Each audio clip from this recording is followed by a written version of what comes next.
The plane shuddered, and Arya Sullivan's hand instinctively moved to her swollen belly as metal groaned somewhere deep in the aircraft's bones.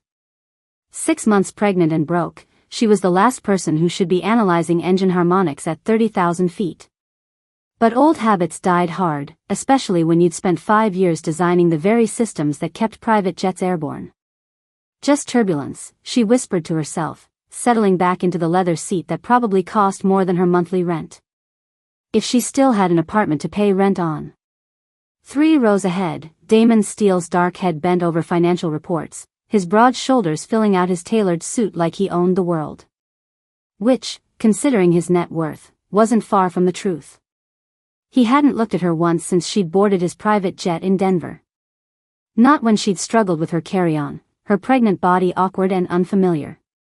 Not when she'd accidentally caught his scent, that dangerous mix of cedar and dominance that had gotten her into trouble in the first place. Still don't understand why you let her on the plane, Jasper's voice carried from the front of the cabin, pitched low but not low enough. As Damon's beta and head of security, Jasper made no effort to hide his disapproval. After what happened? Enough. Damon's voice cut through the hum of the engines, alpha command bleeding through despite his attempt at casual conversation. She needed transport back to Seattle. End of discussion. Arya's wolf stirred restlessly under her skin, responding to that tone whether she wanted it to or not. Pregnancy had made everything worse, her senses sharper, her emotional control shakier, her omega instincts harder to suppress around dominant wolves. Especially this one. She closed her eyes and tried to pretend she couldn't hear every word of their conversation, tried to ignore the way her body betrayed her with its automatic submission response to Damon's presence.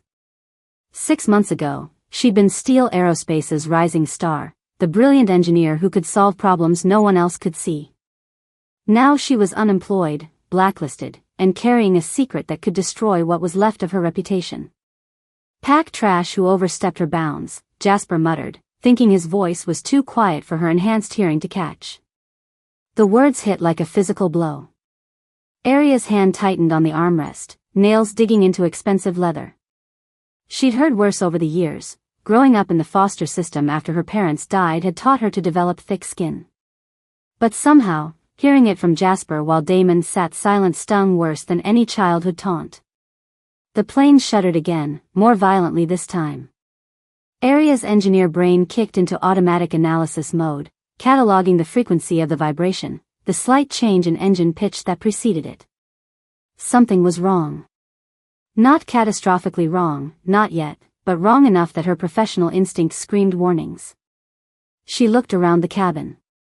Damon's other pack members, 2 junior executives and a security guard, continued their quiet conversations, oblivious. Even Jasper seemed unconcerned, focused on his tablet rather than the subtle signs of mechanical distress. But Arya had spent her entire adult life listening to aircraft, learning their moods and voices, understanding the difference between normal operational sounds and the first whispers of system failure. This plane was trying to tell them something. "Excuse me," she called out, her voice stronger than she felt. "Has anyone noticed the Miss Sullivan?" Damon's voice was ice-cold formality, the kind of tone he might use with a stranger rather than someone who'd once shared his bed. "I'm sure our pilots have everything under control." The dismissal was absolute. Final. And completely typical of the man who'd fired her the morning after they'd crossed the line from professional to personal, claiming she was a distraction to his pack's stability. Arya bit back her response and turned to stare out the window at the Rocky Mountains passing below. Let them ignore her.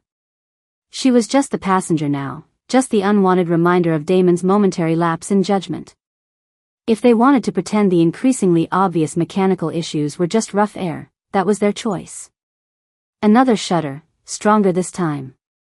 The plane banked slightly to the left before correcting, and Arya's enhanced hearing caught the subtle whine of hydraulic systems working harder than they should. Her wolf senses, heightened by pregnancy, picked up the metallic taste of stress in the air, the almost imperceptible change in electromagnetic fields that suggested electronic systems starting to fail. She pressed her hand to her belly, feeling the baby's restless movement. Even her unborn child seemed to sense something was wrong. "Damon," she said, louder this time, Omega instincts warring with professional knowledge.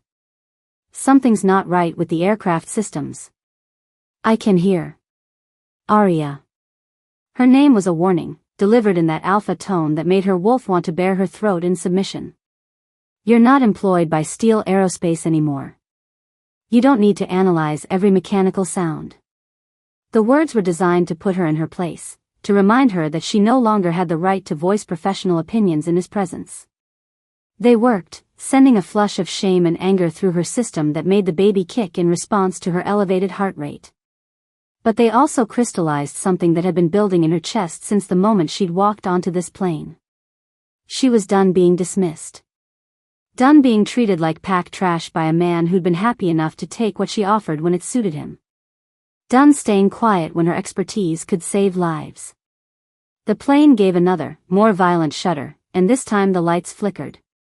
Arya unbuckled her seatbelt and stood, one hand braced against the cabin wall for balance, the other protective over her belly. Every instinct screamed at her to submit, to sit down and be quiet like a good Omega. But stronger than instinct was the knowledge burning in her engineer's brain, knowledge that could mean the difference between landing safely and becoming a smoking crater in the Colorado wilderness. Sit down, Arya. Damon's command was sharp enough to make Jasper look up from his tablet, to make the other pack members turn and stare. No. The word came out steadier than she felt, backed by 6 months of pregnancy hormones and 5 years of professional expertise. You can fire me, you can blacklist me, you can call me pack trash if it makes you feel better about what happened between us. But I will not sit here quietly while this plane falls apart around us. Damon's eyes went wolf-bright with anger at her defiance, his alpha power pressing against her like a physical weight. You're being hysterical. Pregnancy hormones. The lights went out completely. In the sudden darkness, filled with the sound of engines that no longer sounded quite right and the sharp intake of breath from 6 very powerful werewolves who just realized that maybe, just maybe, they should have listened to the pregnant Omega in the back of the plane, Arya Sullivan smiled grimly. Still think I'm being hysterical? Chapter 2. Emergency lighting flickered on, casting eerie red shadows across the cabin as the plane bucked like an angry bronco. Arya gripped the nearest seat back, her pregnant body fighting to maintain balance as the aircraft lurched violently to the right. What the hell? Jasper's voice cut off as sparks erupted from an overhead panel, showering the cabin with brilliant orange light. The intercom crackled to life, filled with static and the sound of labored breathing. This is Captain Morrison. We're experiencing multiple system failures. Please remain calm and, the transmission dissolved into electronic squealing before cutting out entirely. Arya's enhanced hearing caught what the others missed, the subtle change in the port engine's rhythm, the way the starboard engine was working harder to compensate, the almost inaudible whine of hydraulic fluid under pressure. But worse than the mechanical sounds was what she didn't hear, the steady beep of navigation systems, the hum of the fly-by-wire computers that kept modern aircraft stable. Everyone buckle in, Damon commanded, his alpha authority cutting through the rising panic of his pack members. But even his voice carried an edge of uncertainty that made Arya's wolf whimper in response. The plane dropped suddenly, falling through an air pocket that left Arya's stomach somewhere near her throat. Around the cabin, expensive items became projectiles, tablets, coffee cups, briefcases, all flying through the air as gravity temporarily abandoned them. Shit! The curse came from Derek, one of Damon's junior executives, as a laptop computer narrowly missed his head. Through the chaos, Arya heard something that made her blood run cold, silence from the cockpit. No radio chatter, no calm pilot voices running through emergency procedures. Just an ominous quiet that spoke of disaster. She forced herself toward the front of the plane, one hand pressed protectively over her belly, the other using seat backs for support as the aircraft continued its erratic flight path. Each step was a battle against gravity and her own body's limitations, but her engineer's brain was screaming warnings that overrode every other instinct.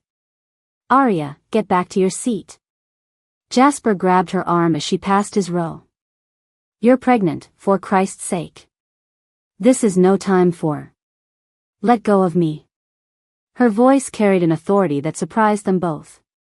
Something's wrong in the cockpit. The pilots know what they're doing, Blake, Damon's security chief, said firmly. He was a mountain of a man, built like a linebacker, with the kind of presence that usually ended arguments before they started. Sit down before you get hurt. Another violent shudder ran through the plane, and this time the emergency lighting failed completely. In the darkness, Arya heard the unmistakable sound of metal fatigue, a high-pitched whine that spoke of structural components pushed beyond their limits. Listen, she said urgently, her wolf senses picking up details the others missed. Do you hear that? The engines are out of sync. The hydraulic pressure is dropping. And when's the last time you heard anything from the cockpit? As if summoned by her words, a scream echoed from the front of the plane, raw, agonized, and cut short by a sickening thud.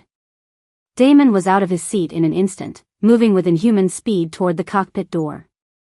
Arya followed, ignoring the protests from his pack members, ignoring the way her swollen belly made every movement awkward and uncertain. The cockpit door was locked, but Damon's enhanced strength made short work of it. The scene that greeted them was a nightmare. Captain Morrison slumped over the controls, his face gray and slack, while his co-pilot hung unconscious in his harness, blood trickling from a head wound where he'd struck the instrument panel. Heart attack, Arya diagnosed, checking Morrison's pulse with steady fingers despite the plane's continued bucking. He's alive, but barely. Help me get him away from the controls. For a moment, Damon hesitated. His pride, his alpha instincts, everything in his nature rebelled against taking orders from someone he deemed unworthy of his pack. But as the plane lurched again, more violently than before, survival instinct overrode ego. Together, they lifted Morrison's dead weight away from the pilot's seat. Arya slipped into it, her hands immediately flying over the controls with the kind of muscle memory that came from years of training and natural aptitude. What are you doing? Damon demanded, but his voice held more fear than anger now. What needs to be done? Arya's fingers danced over switches and dials, her engineer's mind cataloging the cascade of failures displayed on the instrument panel. We've lost primary flight computers, backup navigation, and most of the hydraulic systems. Someone needs to fly this plane manually, and I'm the only one here who knows how. You're not a pilot, Jasper said from the doorway, his face pale in the red emergency lighting. You're an engineer. I'm a flight engineer who's logged over 1,000 hours in simulators and another 500 in actual flight time, Arya shot back, fighting to keep the plane level as another system alarm began screaming. I know this aircraft better than anyone because I helped design half the systems that are currently failing. She pulled back on the yoke, feeling the sluggish response of manual controls as the fly-by-wire computer struggled to interpret her inputs through damaged circuits. The plane was fighting her, every input delayed or distorted by the cascade of electronic failures. This isn't possible, Derek said, crowding into the cockpit doorway with Blake. System failures don't just happen. Not like this. Not all at once. Arya's hands stilled on the controls for just a moment as the implications hit her. You're right. This isn't mechanical failure. Her voice was grim as she switched to emergency frequencies, trying to raise air traffic control through the static. Someone did this deliberately. This is sabotage. The word hung in the air like a death sentence. In the red-lit cockpit, surrounded by the sound of failing systems and labored breathing, the truth was as clear as it was terrifying. Someone had tried to kill them all. That's impossible, Damon said, but his voice lacked conviction. Who would? Victor Resnick. The name came out like a curse. Your business rival who's been trying to acquire Steele Aerospace for the past 2 years. The one who made threats after you refused his last buyout offer. Damon's face went stone cold. Victor wouldn't dare. Wouldn't he? Arya fought to keep the plane steady as another hydraulic line failed, making the controls even more sluggish. Think about it. You die in a tragic accident, your company's stock plummets, and suddenly his acquisition bid looks a lot more attractive to your board of directors. Another alarm began screaming, this one indicating engine temperature spikes. Arya's hands moved automatically, shutting down non-essential systems and rerouting power to keep the critical flight controls online. Every decision was a calculated risk, every action balanced against the possibility of making things worse. Even if you're right, Blake said grimly, what can we do about it now? We're 30,000 feet over the Rockies with no working navigation and a pregnant woman flying the plane. This pregnant woman, Arya said through gritted teeth, is the only reason you're not already dead. And for your information, I'm not just any flight engineer. She flipped a series of switches in rapid succession, bringing backup systems online that the others didn't even know existed. The instrument panel flickered, and suddenly half the dead screens came back to life. I designed the emergency backup protocols for this exact aircraft model, she continued, her voice steady despite the sweat beading on her forehead. Every redundant system, every failsafe, every last resort option, I built them all into the design specifications. Damon stared at her, understanding dawning in his dark eyes. The Collins Project. The backup systems you were working on when you fired me, Arya finished coldly. Yes. Because you thought I was a distraction to pack stability. Because you couldn't handle the idea that an Omega might be smarter than you. The plane lurched again, and she fought to compensate, feeling the baby kick in protest at her elevated stress levels. Her enhanced senses were picking up new problems now, the scent of overheated electronics, the taste of smoke in the recycled air, the sound of metal components pushed beyond their design limits. The backup systems, Jasper said urgently. If you designed them, can you get us down safely? Arya's laugh was bitter. I can try. But there's one small problem. She gestured at the instrument panel, where critical systems continued to show red warning lights. Damon fired me before the backup protocols were fully implemented. We're flying on half-finished failsafes and emergency systems that were never properly tested. The silence that followed was deafening, broken only by the sound of struggling engines and increasingly urgent system alarms. Outside the cockpit windows, the Rocky Mountains stretched endlessly below them, beautiful and deadly in the afternoon sun. So what you're saying, Damon said slowly, is that our survival depends on systems you designed but never got to finish. Exactly. Arya's hands never stopped moving, constantly adjusting controls as new failures cascaded through the aircraft systems. The good news is, I know every shortcut and workaround built into these systems. The bad news is, we're essentially test pilots for technology that was never meant to fly. Another violent shudder ran through the plane, and this time Arya felt something fundamental shift in the aircraft's response. The port engine was failing completely now, its death throes sending vibrations through the entire airframe. Everyone needs to strap in, she said, her voice carrying absolute authority despite her Omega status. This is going to get a lot worse before it gets better. In the red-lit cockpit, surrounded by the sounds of dying aircraft systems and the unconscious bodies of the flight crew, Arya Sullivan, pregnant, fired, and dismissed as packed trash, became the only thing standing between 6 werewolves and a very permanent reunion with the Colorado mountains. Behind her, she could feel Damon's presence, his alpha power now focused not on dominating her but on the very real possibility that his pride might have doomed them all. For the first time since she'd known him, Damon's steel was completely, utterly dependent on someone else's expertise. The irony would have been funny if they weren't all about to die. Chapter 3. The altimeter was spinning downward like a broken clock, and Arya could feel the plane's death spiral in her bones. 28,000 feet. 27. 26. Each 1,000 feet lost brought them closer to the jagged peaks of the Colorado Rockies. A sharp pain lanced across her abdomen, making her gasp and momentarily lose her grip on the yoke. The plane lurched violently to the left before she could compensate, sending another cascade of sparks from the overhead panels. Braxton Hicks, she muttered through gritted teeth, forcing her hands to remain steady on the controls despite the cramping sensation. False labor, her body's way of preparing for the real thing, made worse by stress and the thin cabin air. Not now. Not fucking now. The contraction passed, but she could feel another building in the tightness across her lower back. Her enhanced senses, sharpened by pregnancy hormones, were picking up details that painted a grim picture, the metallic screech of the port engine's final moments, the subtle vibration in the airframe that spoke of structural damage, the acrid smell of burning electronics mixing with the copper scent of fear from the werewolves behind her. Altitude is critical, she announced, her voice cutting through the chaos with unexpected authority. We're losing 1,000 feet per minute. Jasper, I need you to shut down all non-essential electrical systems. Blake, check the passenger cabin for loose objects and secure anything that could become a projectile. For a heartbeat, nobody moved. They stared at her, a pregnant Omega giving orders to pack members who outranked her in every conceivable way. Then Blake nodded sharply and disappeared back into the cabin. Jasper, she snapped when Damon's beta continued to hesitate. Move. Now. The command came out with such force that Jasper's wolf actually whimpered before his human mind could catch up. He moved to the electrical panel, fingers flying over switches as he followed her instructions without question. Damon stood frozen in the cockpit doorway, his dark eyes wide with something that looked like shock. Arya, how are you?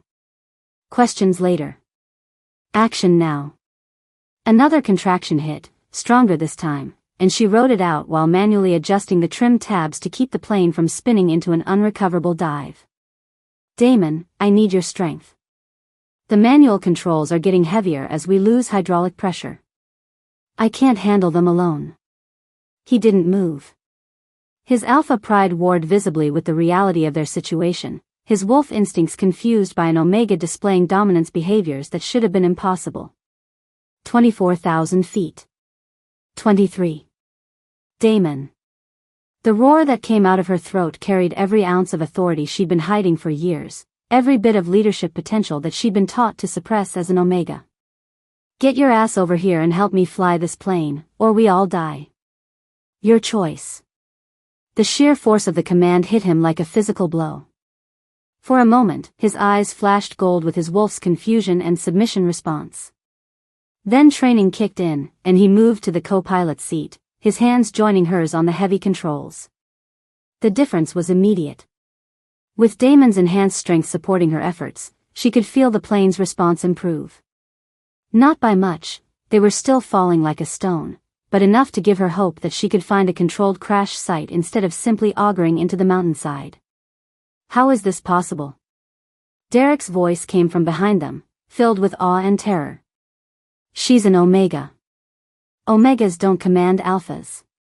Shut up, Blake growled, returning from his cabin check. I don't care if she's a fucking poodle as long as she can land this thing. Arya would have smiled if she hadn't been fighting another contraction while simultaneously trying to restart the port engine. The restart failed, the engine was too damaged, but she managed to feather the propeller to reduce drag. Emergency landing protocols, she announced, her enhanced hearing picking up the subtle changes in air pressure that indicated they were descending through different atmospheric layers. We're not making it to an airport. I need terrain options. Blake, get on the emergency radio and try to raise rescue services. Tell them we're a Gulf Stream in distress, approximately 50 miles southwest of Denver, losing altitude fast. Her pregnancy-heightened senses were working overtime now, processing information faster than ever before. She could smell the difference in air quality as they descended, could feel the minute changes in barometric pressure, could hear the way the failing engine's vibrations were affecting the airframe's structural integrity. But more than that, she could sense the pack's emotional state through the complex web of pheromones and micro-expressions that werewolves used for communication. Fear, yes, but also something else, respect. For the first time in her life, she was being seen not as a submissive Omega but as a leader in her own right. The realization was intoxicating and terrifying in equal measure. There, Damon said suddenly, pointing through the windscreen at a relatively flat stretch of valley floor between two mountain ridges. That meadow. It's our best option. Arya followed his gaze and ran rapid calculations in her head. Distance, angle of approach, terrain conditions, wind patterns. Too short. We'd overshoot and hit those trees at the far end. She adjusted their heading slightly.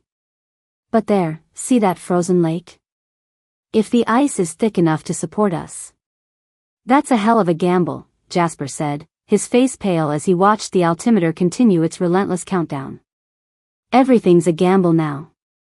Another contraction hit, and this time Arya couldn't completely suppress her grunt of pain.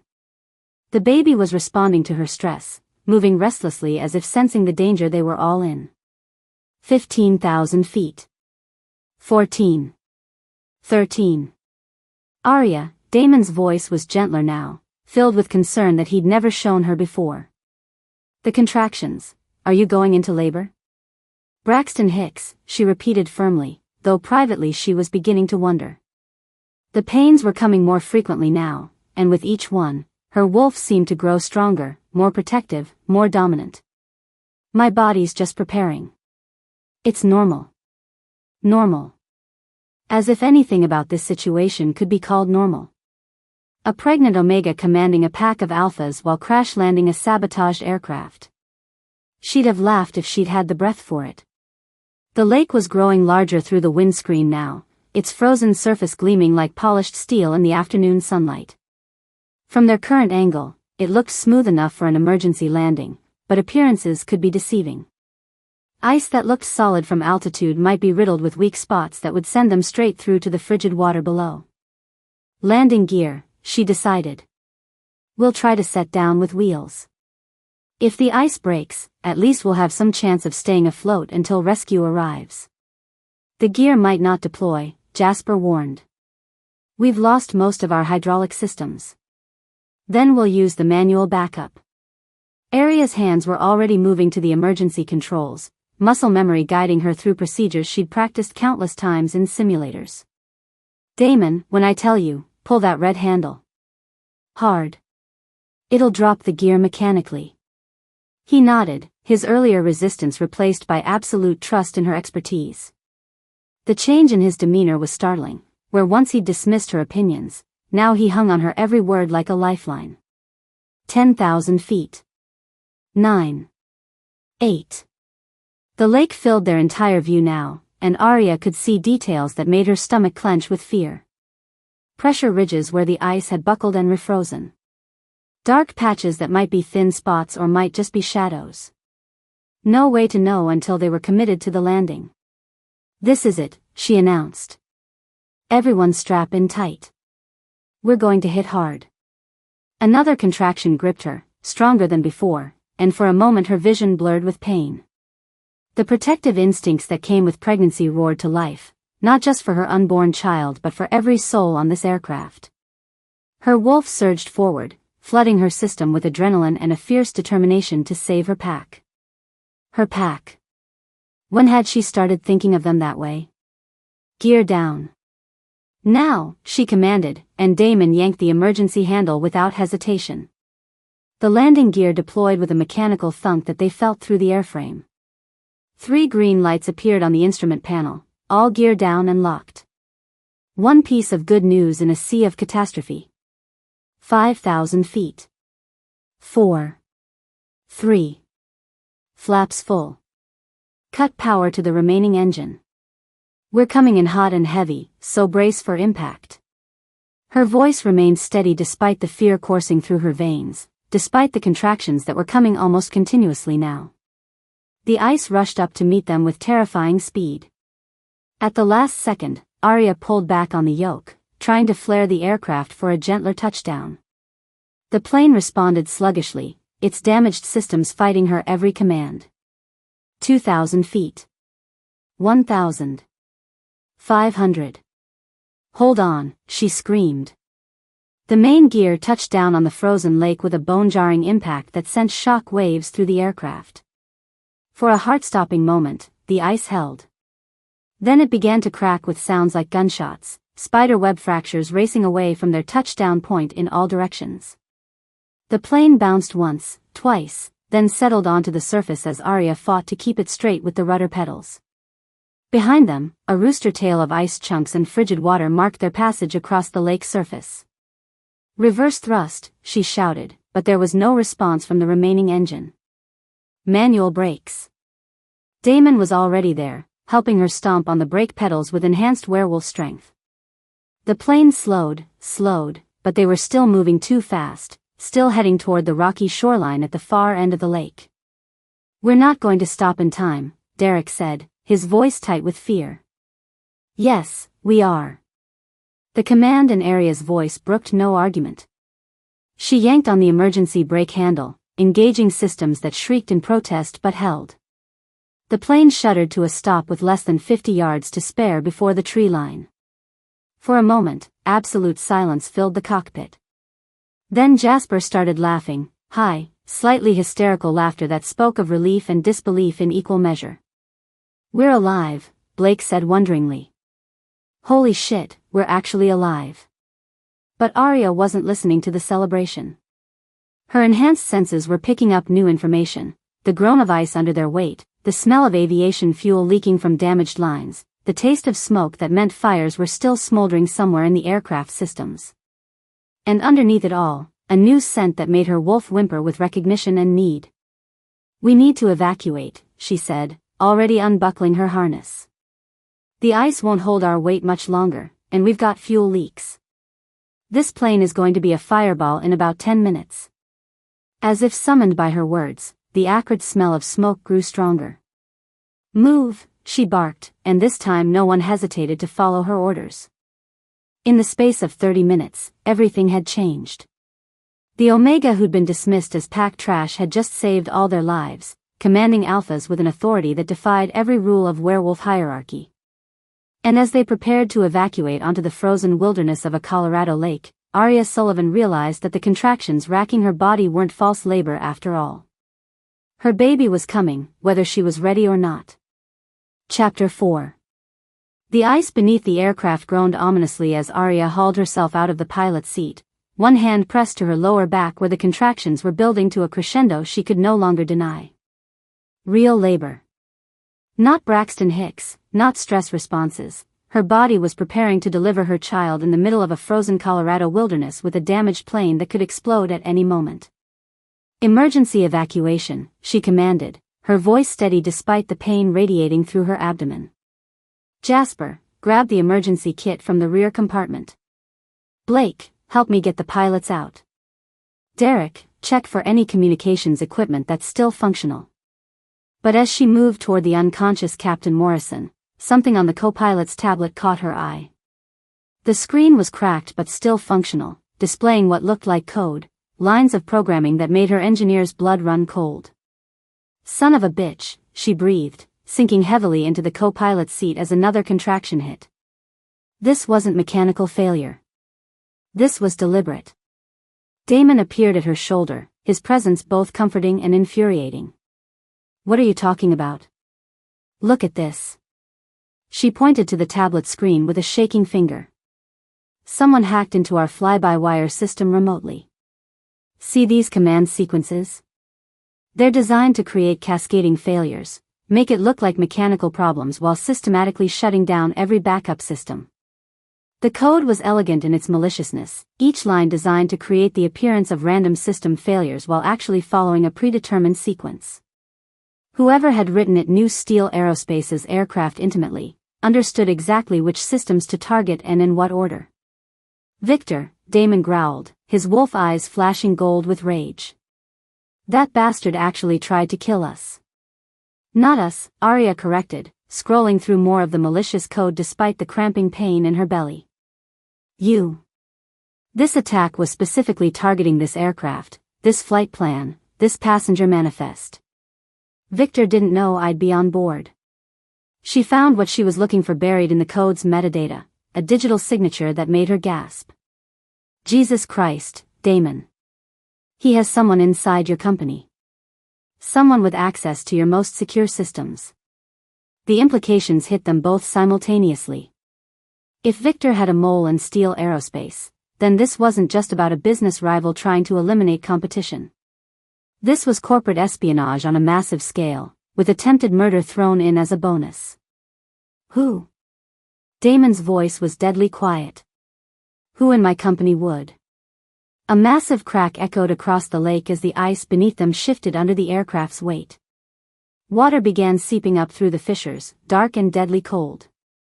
"Speculation later," Arya grunted, hauling herself upright as another contraction peaked. "Survival now. We need to get off this ice before." The tablet in her hands chimed with an incoming message.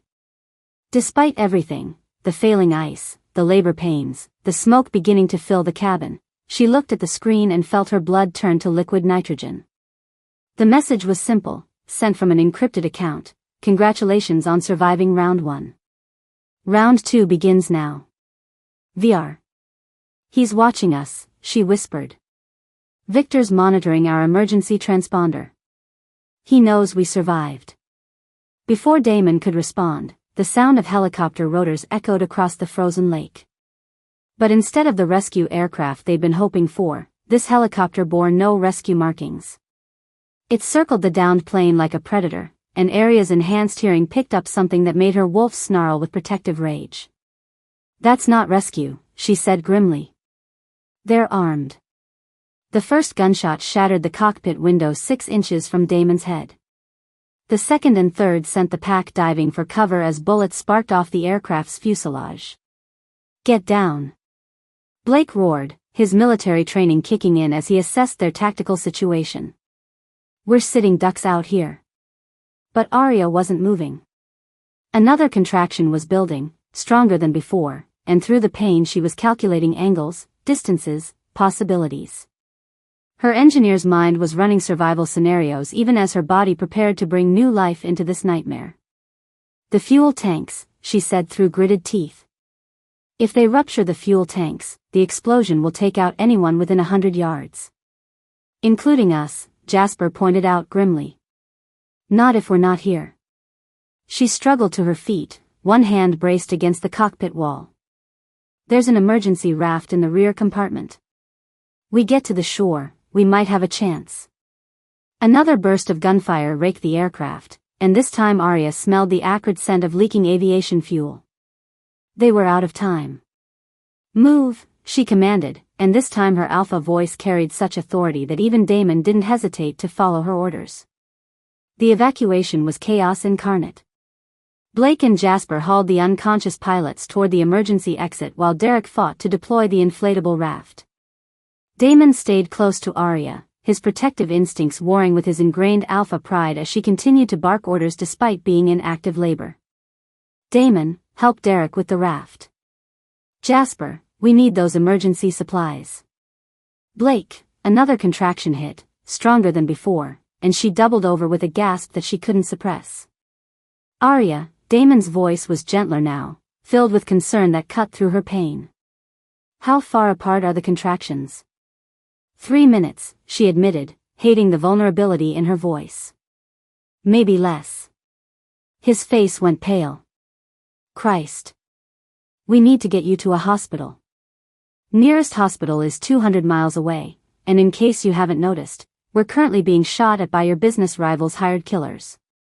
She forced herself upright, drawing on reserves of strength she didn't know she possessed. This baby is coming whether we're ready or not. The raft deployed with a satisfying whoosh of compressed air, and Blake began helping the injured pilots toward the emergency exit. But as they prepared to evacuate, Aria heard something that made her enhanced senses scream with alarm. The helicopter's changing position, she announced. They're moving to cut off our escape route to shore. Through the shattered cockpit window, she could see the aircraft maneuvering to hover between their position and the relative safety of the tree line. Victor's men weren't just trying to kill them, they were hurting them, forcing them into a kill zone where there would be no survivors to tell the tale. We need a distraction, she said, her mind racing despite the pain radiating through her body. Something to draw their attention while we make for shore. I could try to get the engine running, Derek suggested. Make them think we're trying to take off again. No good. The engine's too damaged, and they'll see through it in seconds. Aria's hands moved over the aircraft's remaining systems, looking for anything that could give them an edge. But there is something. Her fingers found the controls for the aircraft's emergency beacon system, a powerful transmitter designed to guide rescue aircraft to crash sites. Normally it broadcast a simple distress signal, but Aria had helped design modifications that could turn it into something much more useful. What are you doing? Damon asked as she began rapidly inputting commands. Improvising. Her fingers flew over the controls even as another contraction built. This beacon can be overloaded to create an electromagnetic pulse. Won't be big enough to damage their helicopter, but it might screw with their electronics long enough for us to reach shore. And if it doesn't work? She looked up at him with eyes that held no illusions about their chances. Then this baby is going to be born in a war zone, and Victor Resnick is going to get exactly what he wanted. The words hung between them like a loaded weapon. But underneath the tactical discussion, Arya could see something else in Damon's expression, a dawning awareness that made her wolf whimper with longing and fear. "Arya," he said quietly, his voice barely audible over the sound of rotor blades and distant gunfire. "The baby. Could it be?" Another contraction hit before she could answer, but the question was written in his eyes, in the way his hands automatically moved to support her, in the protective stance his body took without conscious thought. 7 months ago, she managed when the pain subsided. "Your office. After the emergency board meeting when you thought the Peterson acquisition was falling through." His face went white. The night before I fired you." "The same." She met his gaze steadily, refusing to look away from the shock and growing understanding in his dark eyes. "One night, Damon. One mistake that changed everything. Why didn't you tell me?" The question came out as barely a whisper, but it carried the weight of months of pain and rejection. Why hadn't she told him? Because she'd been a coward. Because she'd been afraid of being dismissed as a gold digger trying to trap a billionaire alpha. Because she'd known that his pride would never let him acknowledge a child with someone he considered beneath his social status. "Because you called me pack trash," she said simply. "Because you fired me for being a distraction. Because you made it clear that someone like me could never be worthy of someone like you." The truth hung between them like a blade, cutting through months of pride and prejudice and willful blindness.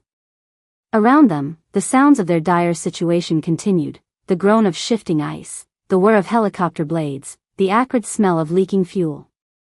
But in this moment, the only thing that mattered was the look of dawning horror and regret in Damon's eyes. "Jesus," he breathed. "Arya, I'm sorry." She laughed bitterly, then gasped as another contraction peaked.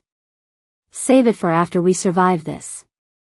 Right now, I need you to follow my orders and help get your pack to safety. Can you do that? Or is your alpha pride still more important than our lives?" The challenge was deliberate, designed to cut through his shock and force him to make a choice. Pack leader or partner? Alpha dominance or shared survival? Pride or love? For a heartbeat, she thought he might retreat back into the cold authority that had defined their previous relationship. Then he nodded, his jaw set with determination. "Tell me what you need." "I need you to trust me," she said, her hands already moving to overload the emergency beacon. "I need you to follow my lead, even if every instinct you have screams against it. And I need you to get ready to carry me if this baby decides to make its appearance before we reach safety." He nodded again, and this time there was no hesitation, no wounded pride, no alpha posturing. Just a man preparing to follow the orders of the woman he'd wronged, the woman carrying his child, the woman who might be their only hope of survival.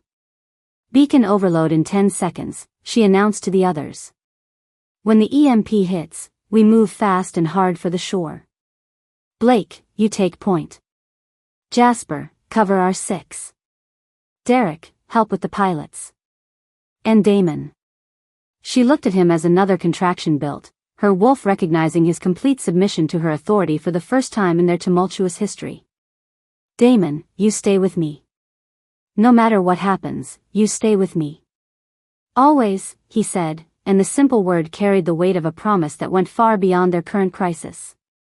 The beacon reached critical overload, and the world exploded into electromagnetic chaos as 6 werewolves and 2 unconscious humans fled across cracking ice toward an uncertain future, led by a pregnant Omega whose alpha commands had just rewritten the rules of pack hierarchy forever. Chapter 5. The electromagnetic pulse from the overloaded beacon sent Victor's helicopter spinning out of control for precious seconds, long enough for Arya to feel a small surge of victory even as another contraction nearly brought her to her knees on the cracking ice. The victory was short-lived as gunfire resumed, bullets sparking off the ice around their feet as they ran for the tree line. "Move, move, move." Blake shouted, his military training evident as he laid down covering positions while helping carry Captain Morrison toward the distant shore. But Arya could feel her body betraying her with each step. The contractions were coming faster now, less than 2 minutes apart, and the baby was dropping lower in her pelvis with each jarring movement across the uneven ice. Her wolf senses, heightened to painful intensity by the labor process, picked up every detail of their desperate flight, the metallic taste of fear in the air, the way the ice groaned under their combined weight, the approaching scent of a winter storm that would bury them all if they didn't find shelter soon. "There," Damon called out, pointing toward a break in the tree line where the frozen lake fed into a narrow valley. "That ravine, it'll give us cover from the helicopter." Arya nodded, unable to speak as another wave of pain crashed over her. But as they ran, her enhanced hearing caught something that made her blood run cold, the distant howl of wolves. Wild ones, drawn by the scent of blood and violence, their pack instincts triggered by the chaos. "We've got company," she managed between gasps. "Local pack. They smell the blood." "How many?" Jasper asked grimly, helping Derek drag the unconscious co-pilot across the ice. Arya tilted her head, listening to the complex harmonies of the approaching howls. Her wolf senses translated the calls automatically: territorial warnings, hunting coordination, pack movement patterns. "At least 8. Maybe 12. And they're hungry." The helicopter was regaining control, circling back for another attack run. Behind them, the abandoned aircraft was beginning to burn as leaking fuel finally found an ignition source. Ahead of them lay a frozen wilderness where hungry wolves waited in the gathering darkness. "Perfect," Blake muttered. "Attacked by hired killers, stalked by wild wolves, and our pilot is about to give birth in a blizzard. This day just keeps getting better." They reached the tree line just as the next burst of gunfire shattered the ice where they'd been standing moments before. The ravine Damon had spotted provided blessed cover from the helicopter, but it also trapped them in a narrow canyon with limited escape routes.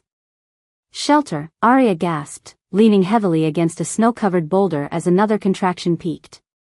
"We need, oh God, we need shelter now." The baby was coming whether they were ready or not. She could feel the pressure building, her body's ancient programming taking over despite the impossible circumstances.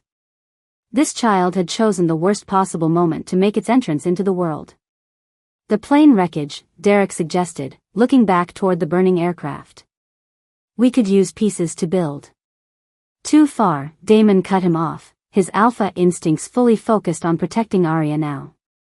"And too exposed. We need something here, something defensible." Blake was already moving, his tactical mind assessing their options. "There's an overhang about 50 yards up the ravine. Natural windbreak, good sight lines, only one approach. We can fortify it with fallen timber." But as they began moving deeper into the canyon, the wild wolf howls grew closer.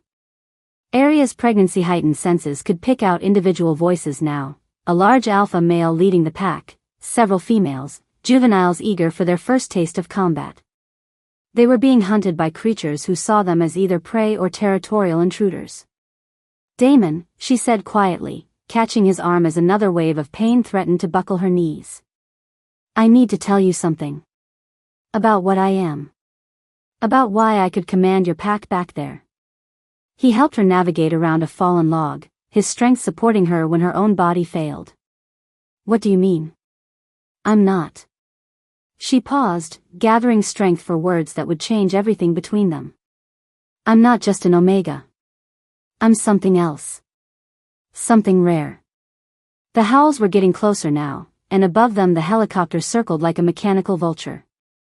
But Damon's attention was completely focused on her, his dark eyes searching her face for answers to questions he'd never thought to ask.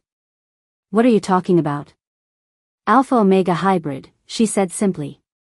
"It's why I could give orders that your pack had to follow.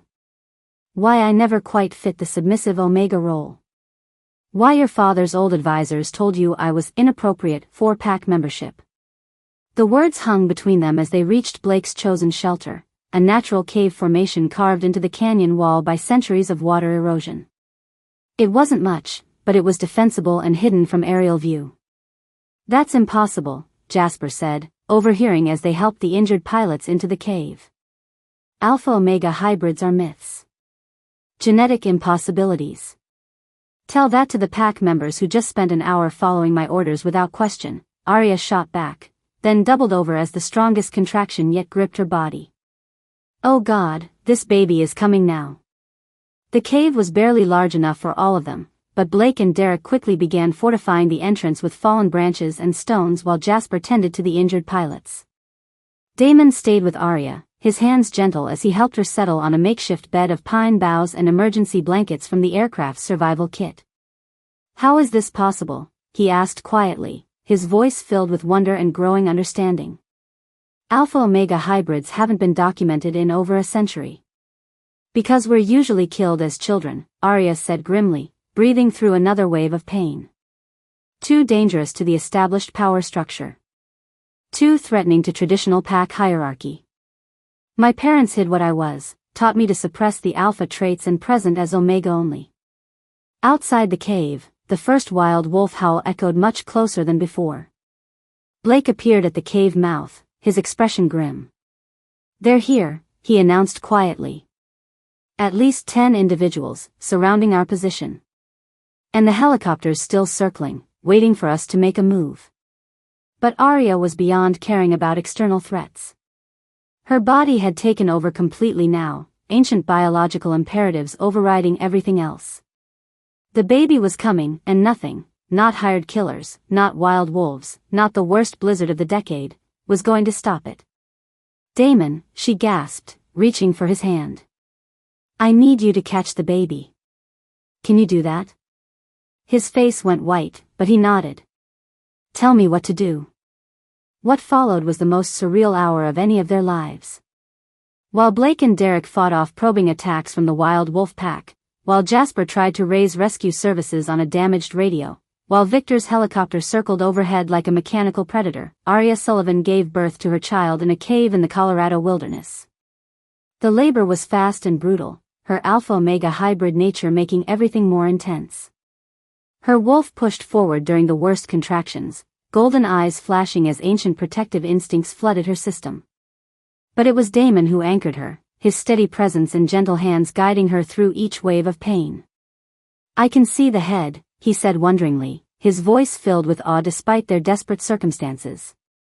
"Arya, you're incredible. You're..."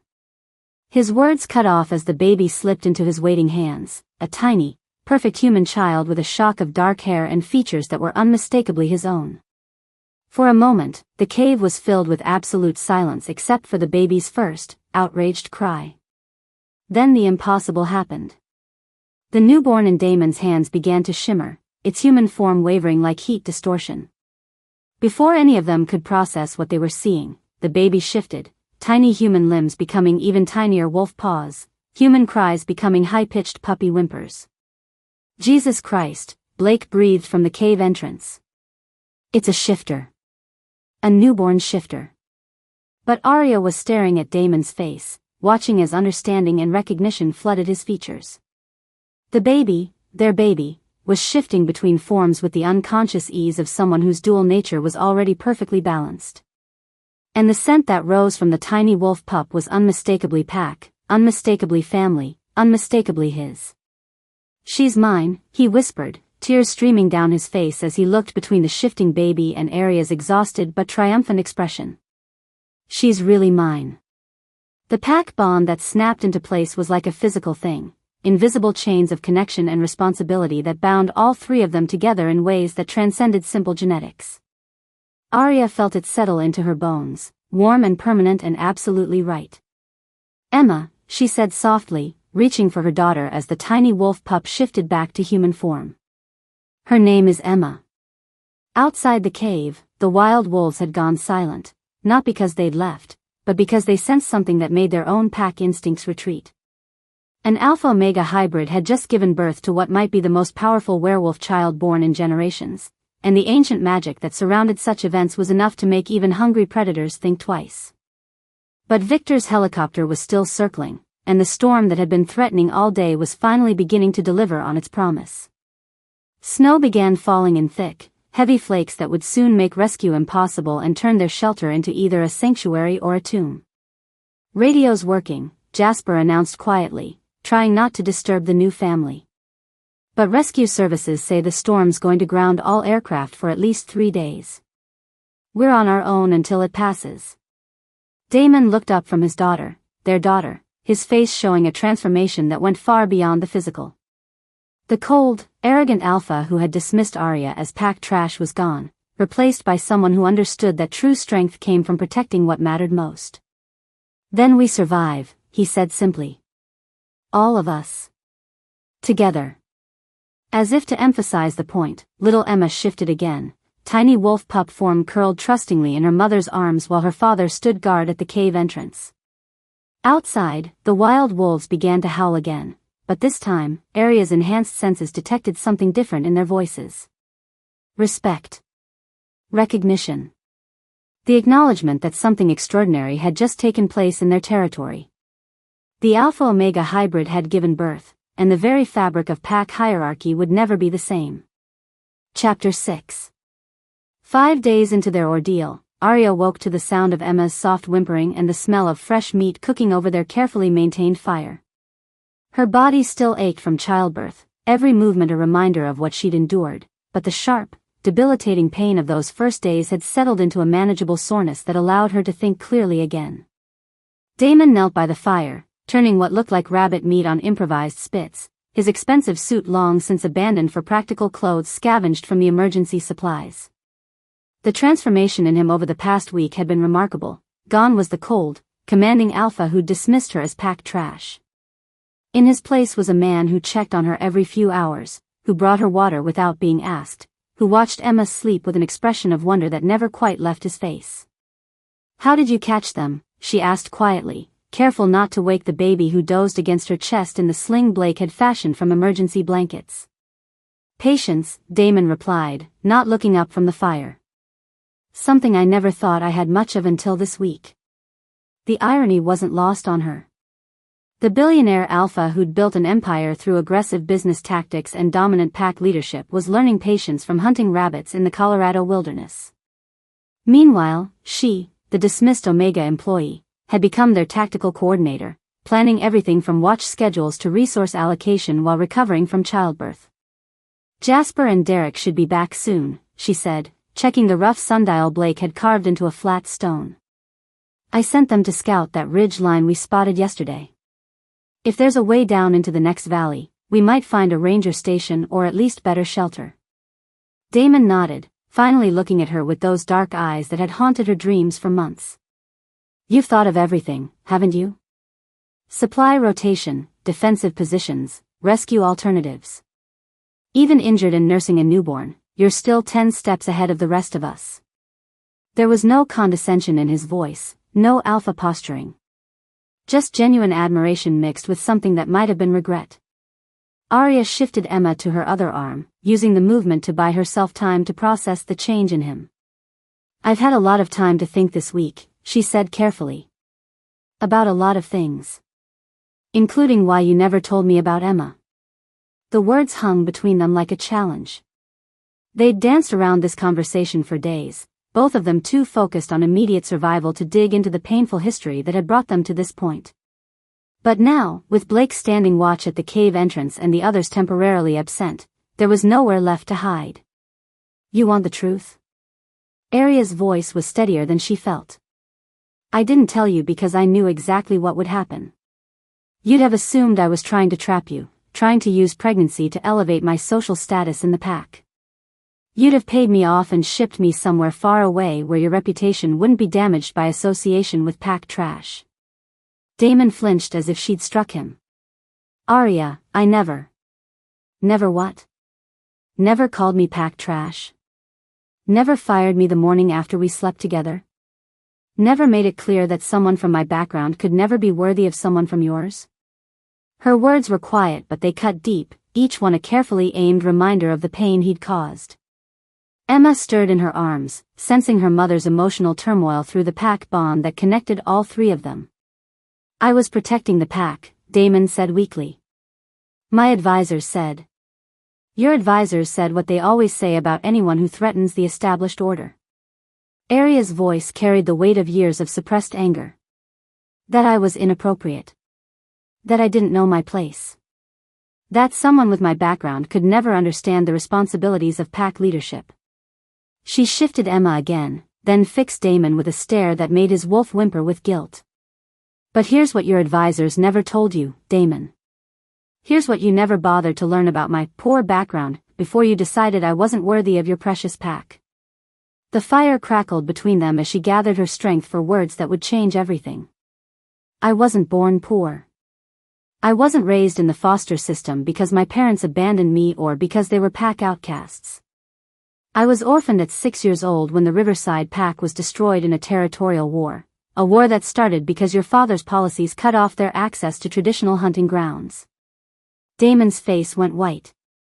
That's impossible. The Riverside Massacre was over 20 years ago. There were no survivors. There was one. Aria's voice was steady now, backed by the authority that came from surviving the unsurvivable. One little girl who watched her parents die protecting pack lands that your father's coalition had declared forfeit. One child who spent the next 12 years in human foster care because the werewolf community wanted to pretend the Riverside Pack had never existed. The revelation hit him like a physical blow. She could see him processing the implications, understanding finally why she'd never quite fit the submissive Omega role, why she'd challenged his authority at every turn, why his pack instincts had always recognized something different about her. You're Riverside royalty, he breathed. Your parents were the alpha pair. We're being the operative phrase. Her laugh was bitter. Hard to claim royal bloodlines when your entire pack has been wiped out and the werewolf community pretends it never happened. Easier to just blend in, keep your head down, and try to build a life with whatever skills you can develop. Emma began to fuss, and Aria automatically shifted to nurse her, the simple act of nourishing her daughter giving her strength to continue the conversation that was 20 years overdue. So you see, she said quietly, when you dismissed me as pack trash, when you decided I wasn't worthy of your attention beyond one night of sex, you weren't just rejecting some low-status Omega. You were completing what your father started, the complete erasure of the Riverside Pack from werewolf history. The silence that followed was deafening. Damon stared at her with growing horror, finally understanding the full scope of what he'd done, the generational trauma he'd perpetuated without ever bothering to learn the truth. Aria, I had no idea. If I'd known. You'd have what? Treated me differently because I had the right bloodlines? Accepted me because my parents were alphas instead of rejecting me because you thought they were nobodies? She shook her head sadly. That's the problem, Damon.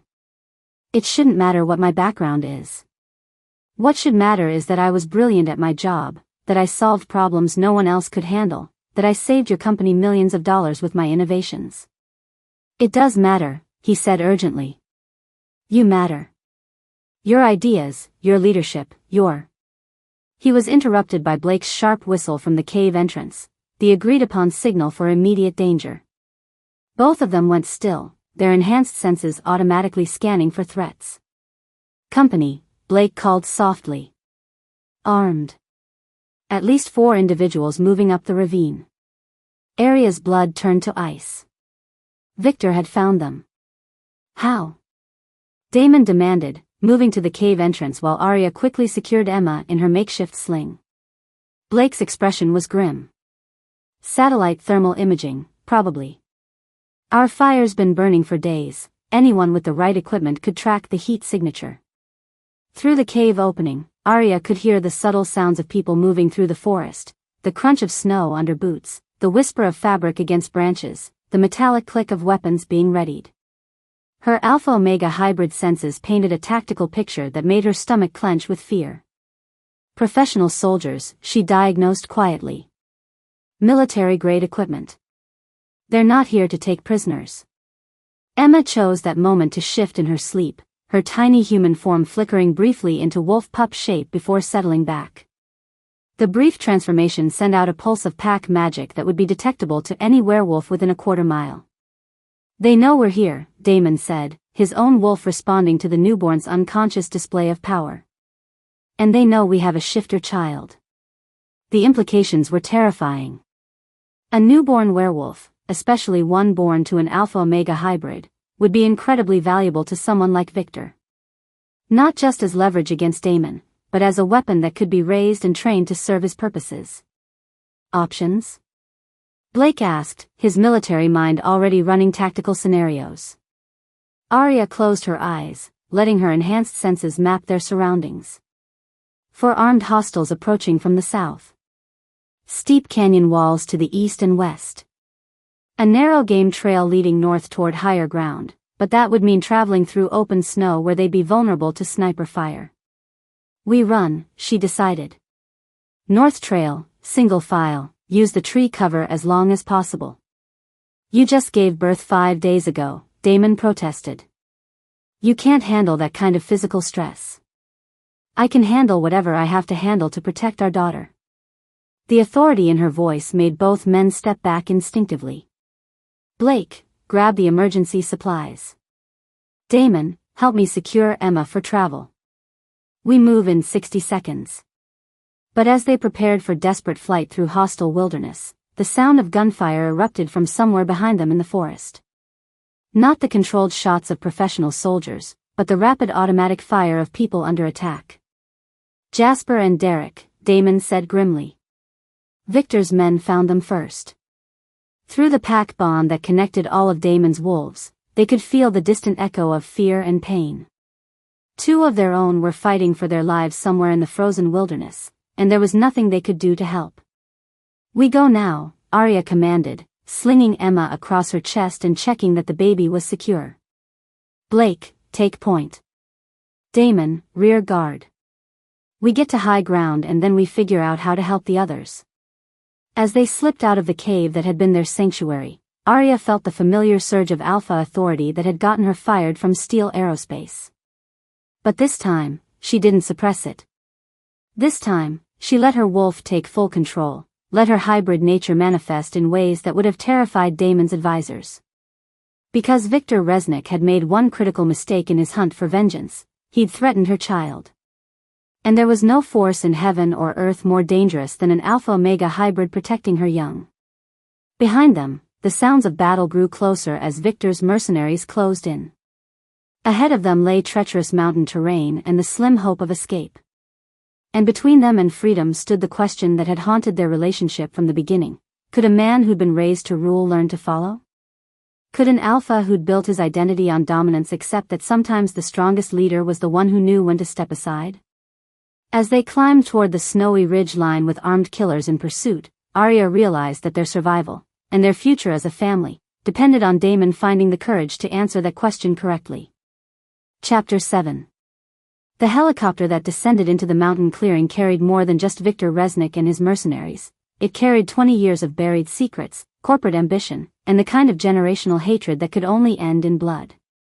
Arya crouched behind a fallen log, Emma pressed against her chest in the makeshift sling, while Damon and Blake took positions on either side of their improvised defensive line. Her body still ached from childbirth, every movement a reminder of her physical limitations, but her mind was crystal clear as she analyzed their tactical situation. 6 armed mercenaries. 1 helicopter pilot. Victor himself, stepping out of the aircraft like he was arriving at a board meeting instead of orchestrating multiple murders in the Colorado wilderness. Behind them, the wreckage of Damon's jet still smoldered, providing both cover and a grim reminder of how this nightmare had started. Damon's steel. Victor's voice carried easily across the clearing, amplified by supernatural hearing and arrogant confidence. I know you're out there. You and your little Omega whore and that bastard child. Arya felt Damon's wolf surge with rage at the insult, his body tensing for an attack that would get them all killed. She caught his arm, her touch gentle but her voice carrying absolute authority. Stay down, she whispered. Let him talk. Arrogant men always reveal more than they should. Through the pack bond that connected all 3 of them, she felt Emma's restless stirring as the baby sensed the danger surrounding them. But her daughter's wolf instincts were already showing remarkable sophistication. Instead of crying or shifting, she remained perfectly still, as if she understood that silence meant survival. I have a proposition for you, Steel, Victor continued, his men fanning out in a standard search pattern that Arya recognized from Blake's military training. Sign over controlling interest in Steel Aerospace to my consortium, formally abdicate your pack leadership, and I'll make your deaths quick and clean. The helicopter's rotors had stopped, but the engine was still running, a detail that Arya filed away as potentially useful. Victor was confident, but not confident enough to commit to staying long. That suggested he was either on a tight timeline or concerned about outside interference. Of course, Victor added with casual cruelty, the child will be coming with me. A newborn shifter with alpha-omega hybrid genetics? She'll be incredibly valuable for my breeding programs. The words hit Arya like physical blows, each one stoking the protective fury that had been building in her chest since the moment Emma was born. Her wolf snarled with homicidal intent, alpha instincts demanding she tear Victor's throat out for threatening her young. But her human mind was already working on a better solution. Blake, she whispered, so quietly that only werewolf hearing could pick up the words. How many grenades in the emergency kit? 2 smoke, 1 fragmentation, he replied without taking his eyes off the approaching mercenaries. Perfect. Her fingers moved to the small device she'd been carrying since the crash, the emergency radio that Jasper had partially repaired. But instead of using it for communication, she'd been using it for something else entirely. Damon, I need you to trust me completely. Can you do that? He looked at her with eyes that held no trace of the arrogant alpha who'd dismissed her months ago. Always. When I give the signal, I want you to stand up and announce our surrender. Make it loud, make it dramatic, and keep Victor talking as long as possible. Arya, what are you? Trust me. She pressed a final sequence of buttons on the modified radio, then slipped it back into her jacket. 20 years of hiding, 20 years of suppressing her true nature, 20 years of letting others underestimate her capabilities. All of it was about to end. Damon rose slowly from behind the log, his hands visible and empty, the picture of defeated submission. Victor. I'm here. The mercenaries immediately focused their weapons on him, red laser dots dancing across his chest like deadly fireflies. Victor smiled with the satisfaction of a predator who'd finally cornered his prey. Excellent. Now, where are the others? The Omega and the child? Safe, Damon replied, moving slowly into the clearing with his hands raised.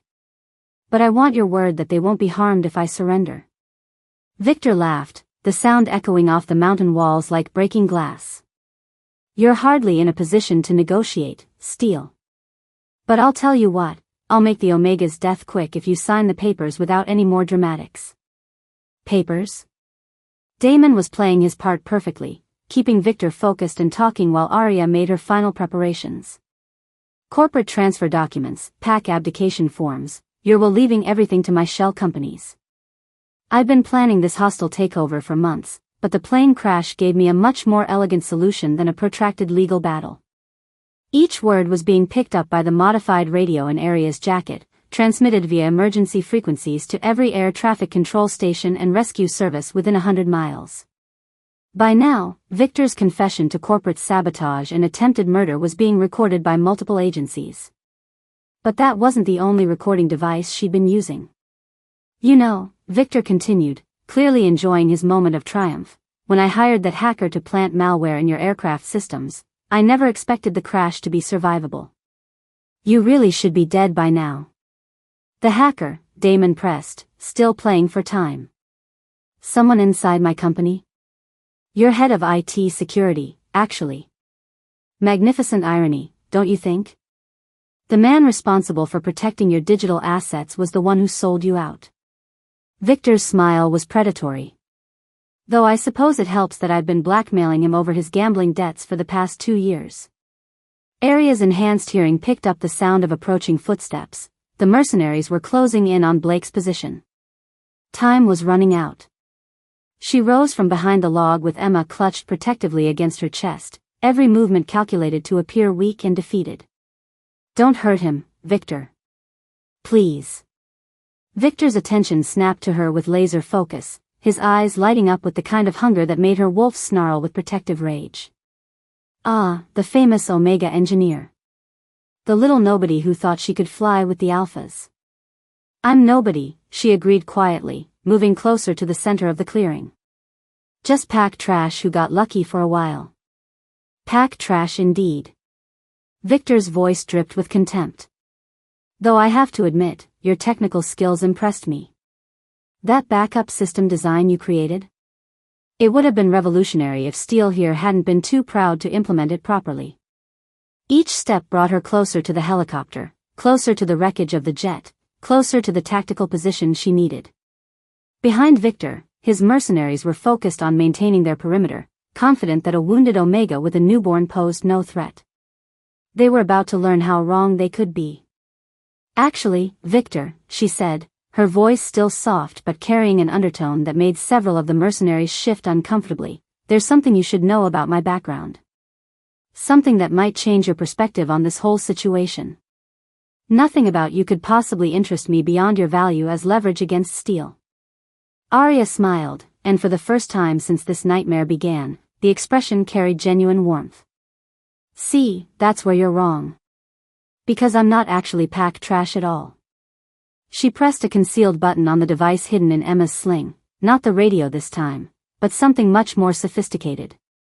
Around the clearing, small electronic devices that Blake had been placing over the past hour began to emit high-frequency sounds that would be inaudible to human ears but devastating to werewolf hearing. The mercenaries staggered, clutching their heads as the sonic assault scrambled their enhanced senses. In the confusion, Blake and Damon moved with supernatural speed, taking down two of the gunmen before they could recover. But Arya's attention was focused entirely on Victor, who was staring at her with growing recognition and horror. "You're dead," he breathed. The Riverside pack was wiped out. There were no survivors. There was one. Arya's voice carried the full authority of her Alpha-Omega hybrid nature now, no longer hidden or suppressed. One little girl who was placed in witness protection by the Werewolf Council. One heir to pack royalty who spent 20 years living under a false identity. The truth hit Victor like a physical blow. "You're not just some nobody Omega. You're Arya Riverside," she confirmed, her voice carrying the weight of royal bloodlines and generational power. Daughter of Alpha Marcus and Luna Catherine Riverside. Sole surviving heir to one of the most powerful werewolf packs in North American history. The sonic devices continued their assault on the remaining mercenaries, but Victor seemed immune to everything except the growing horror of his situation. He'd spent months orchestrating the perfect crime, only to discover that his primary target was protected by someone whose political connections made his corporate ambitions look like a child's game. "The Council will never. The Council has been looking for an excuse to strip your pack of territorial rights for years," Arya cut him off. "Corporate sabotage, attempted murder, kidnapping, conspiracy, should I continue? You've just handed them everything they need to destroy you completely." Behind Victor, his helicopter pilot was frantically trying to restart the rotors, clearly realizing that their tactical situation had shifted dramatically. But Arya had planned for that contingency too. "Blake," she called, her voice carrying absolute command authority. "Now." The fragmentation grenade arced through the air with military precision, detonating near the helicopter's tail rotor in a shower of sparks and twisted metal. The aircraft settled to the ground with finality, its escape capability permanently disabled. "You bitch," Victor snarled, his own wolf finally emerging as his human facade cracked under pressure. "I'll kill you and that bastard child both." He lunged toward her with inhuman speed, claws extended and eyes blazing gold with supernatural fury. But Arya was ready for him, her own wolf surging forward to meet the threat with 20 years of suppressed rage and protective instincts that would not be denied. The fight was brief and brutal. Victor was larger, stronger, and more experienced in combat. But Arya was protecting her child, defending her mate, and fighting with the accumulated fury of 2 decades of hiding her true nature. When it was over, Victor lay unconscious in the snow while Emma slept peacefully against her mother's chest, apparently unbothered by the violence that had erupted around her. "Jesus," Blake said wonderingly, staring at Arya with new respect. "Remind me never to get on your bad side." But Damon was looking at her with something beyond respect, beyond admiration. He was looking at her with the recognition that came from finally seeing someone clearly for the first time. "You planned all of this," he said. "The recordings, the sonic devices, the tactical positioning. You've been 10 steps ahead of us from the moment we crashed." "Leadership isn't about being the strongest or the loudest," Arya replied, gently adjusting Emma's position in the sling. "It's about seeing solutions that others miss, protecting the people who depend on you, and knowing when to fight and when to think." Around them, the surviving mercenaries were surrendering to Blake's military efficiency, their weapons confiscated and their hands secured with zip ties from the emergency kit. In the distance, the sound of approaching helicopters announced the arrival of rescue services who'd been tracking the emergency transmissions. "You saved us all," Damon said quietly. "Your intelligence, your planning, your leadership, you saved everyone." "We saved each other," she corrected. "That's what pack means, Damon. Not hierarchy, not dominance, not bloodlines or social status. It means everyone contributes what they can, everyone protects what matters, and everyone has value regardless of where they came from." As the rescue helicopters settled into the clearing and federal agents began processing the scene, Arya realized that this was only the beginning. Victor's attack had exposed corruption in both the corporate and werewolf worlds that would take years to untangle. Her true identity would bring political complications that she'd spent 20 years avoiding. But for the first time since she was 6 years old, she wasn't hiding anymore. The last heir of the Riverside Pack had finally come home. Chapter 8. The Werewolf Council chambers had never hosted a gathering quite like this one. Representatives from over 30 packs filled the ancient stone amphitheater, their voices creating a low rumble of anticipation and disbelief as they waited for confirmation of rumors that had been spreading through the supernatural community for weeks. Arya stood at the center of it all, Emma sleeping peacefully in her arms while the political machinery of werewolf society slowly ground toward recognition of truths that had been buried for 20 years. She wore a simple black dress that did nothing to diminish her natural authority, her posture radiating the confidence of someone who had finally stopped hiding what she was. "The DNA analysis is conclusive," Elder Nathaniel announced, his ancient voice carrying to every corner of the chamber. "Arya Sullivan is indeed Arya Riverside, sole surviving heir to the Alpha bloodline of the Riverside Pack. Her parents' deaths have been officially ruled as murders orchestrated by the territorial coalition that included the Steel Pack leadership of that era." A collective intake of breath rippled through the assembly. Beside Arya, Damon stood with his head bowed, the weight of his family's historical guilt visible in every line of his body. His father's policies hadn't directly ordered the Riverside massacre, but they had created the political climate that made it inevitable. Furthermore, Elder Nathaniel continued, "The Council recognizes her claim to all territorial rights, business holdings, and pack alliances that belonged to the Riverside Pack at the time of their destruction." The numbers were staggering. What had seemed like a poor background to Damon's advisors was actually an inheritance worth hundreds of millions of dollars, territorial claims spanning 3 states, and political connections that made the Steel Pack's influence look provincial by comparison. "Holy shit," Jasper whispered, then immediately looked embarrassed for speaking out of turn in the sacred chambers. But Arya barely heard him. Her attention was focused on the small group of werewolves seated in the front row, the handful of Riverside Pack survivors who had thought themselves the last of their kind. They stared at her with expressions ranging from wonder to desperate hope, elderly wolves who had spent 2 decades believing their pack's royal bloodline was extinct. "Our Alpha," breathed Helena Riverside, the former Pack Beta who had become their unofficial leader in exile. "You're really alive." The emotional weight of the moment threatened to overwhelm Arya's carefully maintained composure. These people had lost everything because of political machinations they couldn't control, scattered to the winds and forced to live as lone wolves or attach themselves to other packs as permanent outsiders. And now they were looking at her as their salvation, their path back to the pack identity they'd been forced to abandon. "I'm alive," she confirmed, her voice carrying easily through the chamber despite its gentleness. "And I remember. I remember all of you." The reunion was interrupted by Elder Nathaniel's ceremonial staff striking the stone floor 3 times. "The Council recognizes Arya Riverside's claim to her hereditary titles and territories. However, there remains the question of current pack affiliations and leadership structures."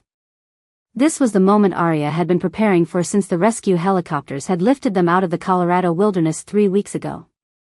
The moment when 20 years of hiding would be balanced against the political realities of the werewolf world. "With respect, Elder Nathaniel," she said, shifting Emma to her other arm with practiced ease, "I have no intention of simply reclaiming my family's territories and pretending the past 20 years never happened." Confused murmurs rippled through the assembly. Traditional werewolf law was clear: she had every right to demand the restoration of her pack's lands and the punishment of those who had destroyed them. The fact that she seemed to be rejecting that path was unprecedented. I've spent 2 decades living in both the human and werewolf worlds, she continued, her voice gaining strength as she outlined the vision that had been forming in her mind. I've seen how our rigid adherence to traditional hierarchy and territorial boundaries limits our potential for growth and innovation. She turned to face Damon, her expression soft but her words carrying the weight of absolute certainty. 3 weeks ago, Damon Steele offered me a position as his equal partner, in business, in pack leadership, and in life. The chamber fell silent as everyone waited to hear her response to what was essentially a public marriage proposal from one of the most powerful alphas in North America. I'm flattered by the offer, she said, loud enough for every werewolf in the chamber to hear. But I have a counter-proposal. Damon's eyes widened slightly, but he nodded for her to continue. Over the past 3 weeks, he had learned to trust her judgment completely, even when he couldn't see where she was leading. I'll accept your partnership, she announced, but not as your equal. I'll accept it as your alpha. The declaration hit the chamber like a physical force. Traditional werewolf hierarchy simply didn't work that way. Alphas didn't submit to other alphas, especially not male alphas submitting to females. The very suggestion challenged centuries of established power structures. But Arya wasn't finished. I want full leadership of both the Steel Pack and the reformed Riverside Pack, she continued, her voice carrying the authority that had saved all their lives in the wilderness. I want controlling interest in Steel Aerospace, with Damon serving as my business partner and second-in-command. And I want a formal mating ceremony that makes it clear to both the human and werewolf worlds that the traditional power structures are changing. The silence that followed was deafening. Every eye in the chamber was focused on Damon, waiting to see how one of the most dominant alphas in their society would respond to such an unprecedented challenge to his authority. Damon looked at her for a long moment, his dark eyes holding no trace of the arrogant alpha who had dismissed her as pack trash 8 months ago. Then, slowly and deliberately, he dropped to one knee in front of her. I accept your terms, he said, his voice carrying to every corner of the chamber. You saved my life, you saved my pack, and you've shown me what real leadership looks like. I would be honored to serve as your beta and your mate. The gasps and shocked murmurs from the assembly were almost drowned out by Helena Riverside's sharp intake of breath. A voluntary submission, the elderly beta whispered. I haven't seen one of those in 40 years. But Elder Nathaniel was smiling, his ancient eyes bright with something that might have been approval. The council recognizes the proposed arrangement, subject to the formal challenges period and the completion of proper mating rituals. Actually, Arya said, reaching into the briefcase that Blake had been carrying for her, there's one more thing everyone should know before we proceed. She pulled out a thick legal document bearing the letterhead of Boeing Commercial Airplanes. I've been offered the position of Chief Technology Officer for Boeing's next-generation aircraft development program. The salary and benefits package is substantial. She handed the document to Elder Nathaniel, who scanned it quickly before his eyebrows rose in surprise. 8-figure annual compensation, plus equity participation and research budgets in the hundreds of millions. The implications rippled through the chamber as everyone processed what this meant. Arya didn't need Damon's wealth. She didn't need his business connections or his pack's resources. She was choosing him, choosing this arrangement, because she wanted to, not because she had to. So you see, she said, looking directly at Damon with an expression that held both love and challenge, I'm not interested in your money or your social status. I want your heart, your loyalty, and your trust in my ability to lead us all towards something better than what we've had before. Damon's response was immediate and absolute. You have them. All of them. For as long as you'll have me. The formal mating ceremony took place 3 days later, but it was unlike any werewolf wedding in recorded history. Instead of the traditional ritual where the female submitted to the male's leadership, Damon publicly pledged his loyalty and obedience to Arya's authority. Their vows were spoken in front of representatives from both packs, making it clear that this wasn't just a marriage but a fundamental shift in power structures.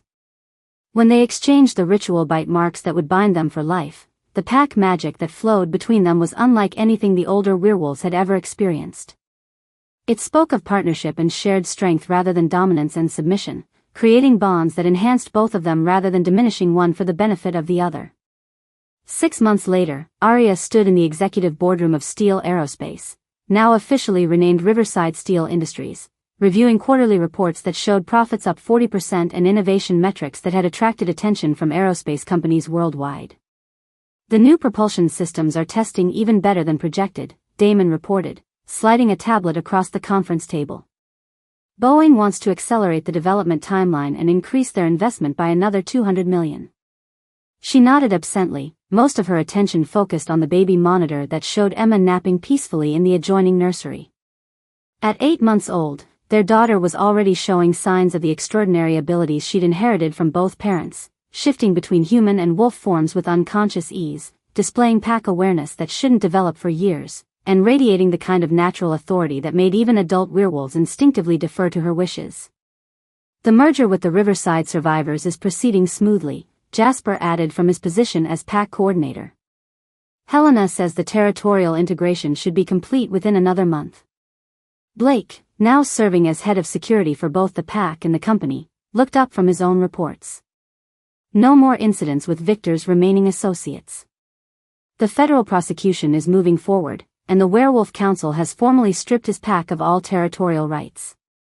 It was a remarkable transformation from the desperate situation they'd faced in the Colorado wilderness. The combined Riverside Steel Pack now numbered over 300 members, controlled territories across 5 states, and wielded political influence that extended to the highest levels of both human and werewolf society. But the most remarkable transformation was in Damon himself. "There's one more thing," he said, his tone suggesting something more personal than business. "The council has formally requested that you consider taking a seat as an elder. You'd be the youngest in their history, but given everything that's happened." Arya looked up from the reports, studying her mate's face with the intimate knowledge that came from months of shared leadership and deeper emotional connection than she'd ever thought possible. "What do you think?" she asked, genuinely curious about his opinion.